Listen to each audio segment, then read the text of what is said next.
In Western Kenya, Charles Nyaguda has just received his first COVID-19 vaccine dose. He's 72 and living with blindness. And he says he's worried that he's not going to get his second dose. His AstraZeneca shot was made by the Serum Institute of India and supplied through the global sharing scheme COVAX. But India is now engulfed in its own coronavirus crisis and is diverting shots made at the Serum Institute for domestic use. Sources have told Reuters that India's vaccine exports, halted in March, are unlikely to resume until at least October.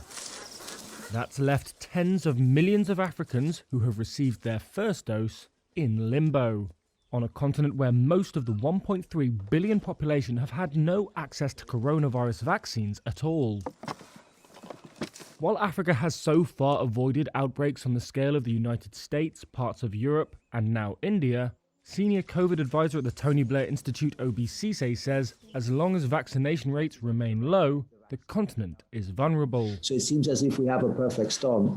If we do not get further vaccines coming into the continent and increase the rate at which we are vaccinating people, we could see a more virulent strain taking hold on the continent, even as we are reducing the rates of vaccination.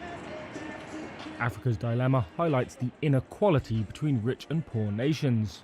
Wealthier countries were able to corner vaccine supplies early on, and many are now easing restrictions. Poorer countries have depended on COVAX. Between February and May, Africa received just 18.2 million of the 66 million doses expected through COVAX. 8 African countries have used all the doses they received via COVAX, effectively halting their vaccination drives. Others are running low.